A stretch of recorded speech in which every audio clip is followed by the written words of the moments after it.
Welcome to Founders Future, a podcast powered by Closers.io, where we dive into the journeys of innovative entrepreneurs and explore the road ahead for them and their companies. I'm your host, Jay Encarnacion, and in each episode, we uncover the stories behind impactful ventures, the challenges faced along the way, and the strategies driving their future growth. Today, we are thrilled to have Mark Graham, the president and CEO of the Performance Coach Biz. Mark brings a unique blend of experience as a college baseball All-American, a certified professional business coach, and the creator of the first bankruptcy prediction model for small businesses. Based in Dallas, Texas, the Performance Coach is transforming how business owners and leaders develop their teams into business champions, claiming to boost profits by at least 47%. We'll be exploring his founding story, how his business empowers clients through coaching, and his vision for scaling this impact-driven venture. So with that being said, let's dive right into it. Mark, welcome to Founders Future. Thanks so much. It's great to be here and great to share my story. And this is a real passion of mine. So thanks so much. I love it. And an absolute honor and a pleasure to have you on the show with us today, Mark. So would love to start at the beginning for our listeners here. Can you talk about what specific problem in the business coaching landscape really inspired you to start the Performance Coach? Basically, it came back to my real passion, which is small businesses. And what I see a lot of business owners and business leaders in the small business world facing, and that's growth and growth strategies that basically come down to a set specific type of framework for each organization. So that's what I like to do, is help them out with that framework. Amazing. Amazing. So as far as the evolution of the Performance Coach, talk to us a bit about how it's evolved from when you first started to today around what you're providing and who you're serving with the Performance Coach. Well, I have to go all the way back to grad school, which was a long, long time ago, basically. And you mentioned a little bit about that. My passion was helping businesses grow. And what I wanted to do to help them grow was to really understand what caused them to fail. So I am the guy that developed the first ever bankruptcy prediction model using financial statements and balance sheets. And from there, my passion really grew for how do we help people in those tough situations. It started from where I learned to do predictive modeling, to doing that for large organizations, and did that for over 35 years. Wow. I still work with large organizations today, some of which you would recognize, but I was actually employed by some of the great direct marketing and segmentation companies out there in the world. So I am a trained business analyst that actually has a personality. So coming down and using those types of scenarios and those types of techniques for the small business world really helps out. And then what I did is I went and got my certification as a small business coach. And from there, I started leveraging and building frameworks to help people do that.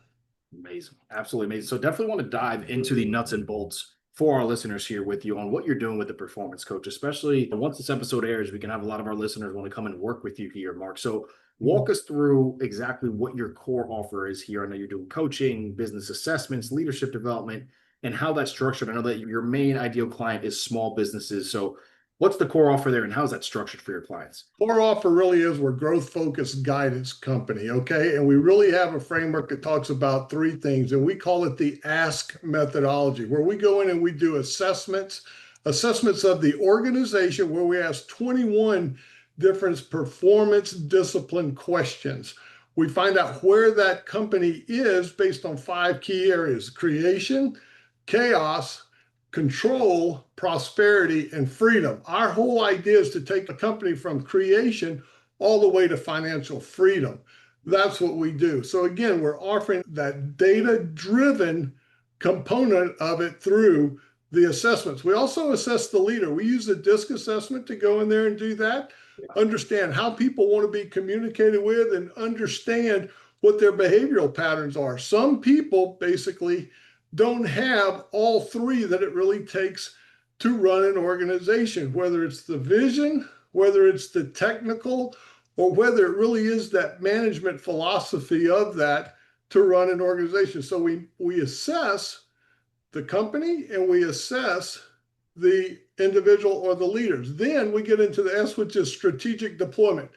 Many people will tell you they help you develop a strategic plan. We help you deploy it. Strategic plans, all the ones I used to develop in big organizations, did the same thing. It was like my mother's treadmill. She used it every day. She hung her purse on it. She put her sweater on it. Everything. So all of these strategic plans I like to point up there, set on a shelf. We help you deploy it. Okay. One page, single page. Not only does it have your unique selling proposition on it, it has your tactical marketing plan. Finally, the K, the A, the S, the K. The K is keen accountability. One of the biggest reasons people hire me is for keen accountability. Every week, we're right there helping you assess where you are and what you need to do to achieve your priorities, because priorities are made up of goals, problems to solve, and opportunities. That's what we talk about. I absolutely love that. So really coming in consulting with the small businesses and really laying out the plan, the foundation, and then executing that plan with them.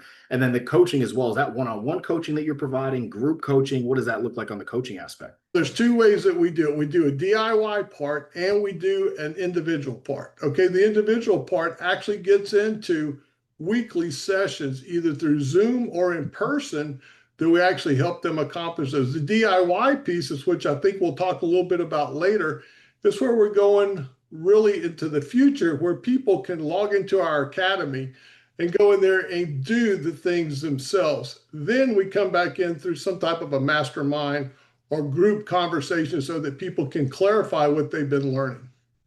I love it. I absolutely love that. So clear as day, I mean, have a multitude of offerings here. It really sounds like scaling is in mind for you, growing this thing to that next level, especially having that academy and the courses and the mastermind. So just incredible to hear on that. I mean, walk us through here, Mark. You have a ton of experience in the space. What's working best for you on the acquisition side of things here, as far as the channels that have been most effective, whether that's referrals, ads, social media? Talk us through that a little bit. Yeah, quite frankly, a lot of my history has been with larger organizations, but now people are going into different levels. Word of mouth, referrals, and getting out in front of just networking organizations to help them with that is primarily my best thing. I will tell you, the social media thing is great to keep my brand out there. The social media is good to share ideas with. And on the social media, things like a LinkedIn or a Facebook or even an Instagram, we'll share the what. What does your unique selling proposition look like? What does your tactical marketing plan look like? The how then is when you come home. We can't give the how away, okay? Yes. Because that's where the people come in to get the individual training. They go to the academy, they'll be up, and they get out there and they get the how. How is it working? Primarily through referrals.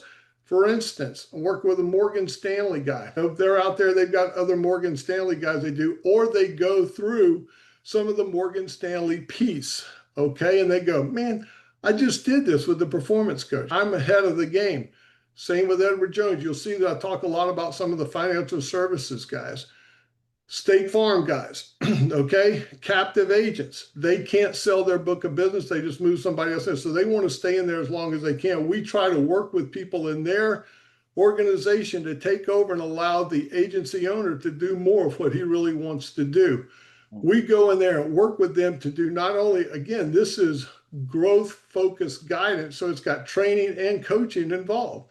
So they tell other agents about that. That's what I do. It's through a lot of word of mouth. It's through a lot of referral, through a lot of networking. I love it. So with that there, Mark, obviously you have that scaling in mind and growing the performance coach. When it comes to the referral and the networking, obviously there's not a lot of predictability on that front when it comes to leads and clients. What are you doing on that side, whether it's incorporating ads or doing more? Are there any other channels that you're looking to incorporate for more predictability on your lead gen? Well, we're always testing. So we're testing all kinds of things. I'm not going to tell you that we're just doing nothing but referrals. We're actually doing some ads. We're doing some podcasts, to be honest with you. And quite frankly, we bring people on that I've actually done TV shows where we come in. We have a TV channel we haven't launched, but we actually use those clips that will be included in that to do it. So we do some of that. I love it. I love it. So on that front, what does the sales process look like for you right now, Mark? Is this something you're still running as a solopreneur, or do you have a team, a sales team, marketing team behind you? What does that process look like with the team? First of all, we go in and we use Go High Level to go out there and make sure that everybody comes in that when they want to pick something up, whether it's one of the books I've written, whether it's a Raging Growth book, whether it's coming out there and say, hey, we told you that we could help you with your vision. We actually have a vision statement that they would log into so that they could actually answer 5 questions and it would give them 10 vision statements back to do that. Everything that they do, we promote that through social media. Now, I have a team that posts that. Yes. I also have a team that runs the Go High level. Yes. Then I also have a team that works with me on my strategy and another group that works with me on my networking. So while I run everybody as 1099 or capital expense items, that's how I do it. I don't have them sitting in my office here, but I actually have them available to me. So they are sitting in my office when we're on Zoom. So Incredible. I love it. So when it comes to the sales side, Mark, when those clients come in, are you the one handling all the sales right now, or do you also have a sales team that's helping you out with that? right now, I'm the guy that we schedule everything set up through a calendar on Go High Level that actually does the initial. We do some traditional discovery calls. We then do some follow up based on what they have downloaded. And then I am still the guy that does that. As part of all this, it's probably about to change. So I love it. I love it. So looking to add on maybe some setters and closers into the mix now. That's the next step, maybe the bottleneck that you're facing to break through. So I absolutely love that. Speaking about bottlenecks here, Mark, talk to us a bit about what you're thinking about. Obviously, it seems like the sales side is one, but you're looking to break through that, bring some more talent on that side. What else are you thinking about on the bottleneck, whether it's more predictability on well, the quite agent frankly, side? yeah, great question. We're looking at partnering. We'll look at partnering with three different types of people. One is accountants, because what do accountants do? Accountants have to help small businesses, and accountants know when it's time for them to grow a little bit or know some of the businesses that are growing. Second is through organizations like chambers. Work with chambers, go to them so that we can work with their constituents, their clients, that they would provide these types of services at a partnered price. Okay. And then financial advisors, working with several financial advisors right now, because here's what happens is a lot of financial advisors, while they're doing it as the individual, a lot of those individuals own businesses or organizations, and those are people that could benefit from what we do. So we productize some of our stuff.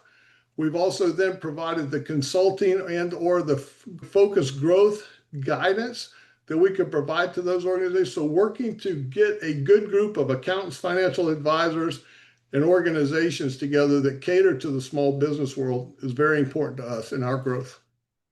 I absolutely love that. So with that there, and I would love for you to paint us a picture here. Obviously, you have a great plan in front of you and you're looking to really scale and grow this thing. What does the rest of 2025 look like for you, Mark, and the performance coach? What are you laser focused on for that continued growth and scale the Yeah, rest of this year? great question. We're looking quite frankly to find 20 new small businesses, and we're looking to have 5 new relationships with people in each of those areas I just mentioned: accountants, financial advisors, and then the organization. So that's our laser focus right now: 20 new customers and 5 new in each one. So that's 35 different contact points we'll have for doing what we're doing. Incredible. Absolutely incredible. And I think it's a beautiful thing to have your mindset on the show, right? And talking through exactly the steps that need to be taken for that success. And great for our listeners to hear all the different avenues that you're utilizing, taking advantage of, and really seeing to bring success towards the business. So just amazing to have you on the show here, Mark, and walking us through that. So hypothetically speaking here, if we Yep. could snap our fingers right now and provide you with unlimited resources, Mark, what do you think you're implementing immediately to accelerate the performance coaches? As far as what I'm implementing, I've got the processes in place. We're ready to go. I mean, that's just the come to the table type concept. That's what that's all about. Again, we've got the automated tools to help us identify where you are as a business. You can't just say we're here, because we're going to ask you to fill out 21 questions that's going to say, here's where we are. Okay. So we're going to identify you. Either you're in the creation stage, the chaos stage, where a lot of people are, the control, where you've got a few processes in place so you understand that. Maybe you're benefiting from the prosperity stage, or maybe you're almost to that freedom stage, but we're going to get that. You're not going to lie to it. That's one of the things we do is we want to speak the truth to our customers. So we identify where it is, then we put plans in place to say, hey, what does your strategic plan look like? What does your tactical marketing plan look like? How are you communicating all this? And quite frankly, most small businesses just need a better sales process. Absolutely. Absolutely. I love that. One more question before going into the lightning round here, Mark, and that's going to be, how do you see the business coaching industry as a whole evolving in the coming years, especially with your data-driven approach? What are you doing to really keep yourself at the forefront of that evolution you're picturing? You're right. I think we're having to adapt and put a lot more of the automation in place. I think AI is going to be a big player in that. We certainly implement AI to do what we're doing. Not only does it provide insight to what we're doing, but it also shows others how they can use it to put that into place. Is it going to really replace what the knowledge is? Not necessarily, but where I also see it evolving is I think we're going a lot more to, if you will, masterminds or groups, because a lot of people want to get this done a lot faster, and you've got somewhat of a ceiling if you're doing just strictly one-on-ones. And I think the DIY is going to be very helpful. Incredible. Absolutely incredible. So with that, I do want to take us into the lightning round here before wrapping up the show, Mark. The first question on this side is going to be, as far as a tool or a resource goes, what has been the biggest game changer for you this far with the performance coach? I think the ability to help people develop a one-page strategic plan has been real helpful, because that leads right into a tactical marketing plan. And I think the tool itself is the one-page strategic plan and the one-page tactical marketing plan. That's what's been helpful. That doesn't say that I don't use the tools like AI to identify the different things out there. For instance, I came out of the database marketing industry. I know where the companies are. I know how to identify them. I need to now provide those companies that I can identify with the assets that we provide so that they can basically experience growth. Absolutely. I love that. I love that. And then last but certainly not least here, Mark, what is the best piece of advice that you could offer to our listeners tuning in? Just heard your incredible journey and everything you're aspiring to continue to reach. What can you leave them with before we wrap up the show today? Here's the number one thing that I tell people is, they say, I've got this product, I sell this way or whatever. I say, what is your unique selling proposition? What makes you different than everyone else out there? And once you identify that, tell me what your vision is, because everything is dictated by that. Everything is dictated by your vision, because even if you're going in curved spaces to get to your vision, every decision you make should be based off of your vision. And guess what? Without a unique selling proposition, you're not going to get the clients you should expect to get. And without a vision, you're going to be in what I call the squirrel hunt. Squirrel, without that, you're going to get off track. So vision, understanding where you want to go, and having that unique selling proposition. I can't tell you how many people I work with that don't have both of those. I love it. I absolutely love it. With that right there, ladies and gentlemen, that is going to wrap up another inspiring episode of Founders Future. And Mark, truly cannot thank you enough for coming on the show and sharing your incredible journey and your insights with us. I know the listeners love it. I mean, it was incredible to hear from you and truly an honor. So thank you so much again. And to our listeners, if you enjoyed this episode, don't forget to subscribe to Founders Future wherever you listen to your favorite podcasts. And also check out The Performance Coach at theperformancecoach.biz for more on their services, and follow Mark on LinkedIn at linkedin.com/in/Mark-Graham-The Performance Coach. For more resources and insights, you can visit us here at closers.io, where we are dedicated to helping businesses accelerate their growth through trained appointment setters and world-class marketing systems. Until then, keep climbing, and we will see you on the next one.